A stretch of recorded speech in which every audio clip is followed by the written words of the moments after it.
군이 어제 독도 방어 훈련을 실시했는데요. 최대 규모였던 지난 8월과 달리 이번에는 실제 기동 훈련이 아니라 시뮬레이션 훈련으로 대폭 축소해 실시했다고 합니다. 박미철 기자가 그 이유를 짚어봤습니다. 올해 두 번째 독도 방어 훈련이 어제 해군 주관으로 실시됐습니다. 훈련 명칭은 지난 8월과 마찬가지로 동해 영토 수호 훈련이었지만 규모와 형식은 달라졌습니다. 해군 함정과 공군 전투기 같은 실제 전력 투입 없이 시뮬레이션 형식의 지휘소 훈련으로 진행됐습니다.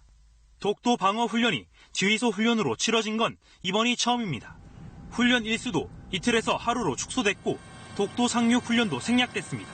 수출 규제 문제로 일본과 갈등을 빚다가 지소미아 종료 결정을 내린 지 사흘 만에 실시한 지난 8월 1차 훈련 때와 대조적입니다.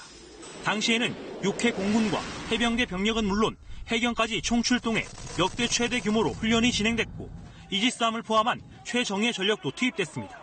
군 당국은 풍랑 경보가 발효된 동해의 기상 상황 등을 고려해 이번에는 지휘소 훈련으로 대체했다고 밝혔습니다.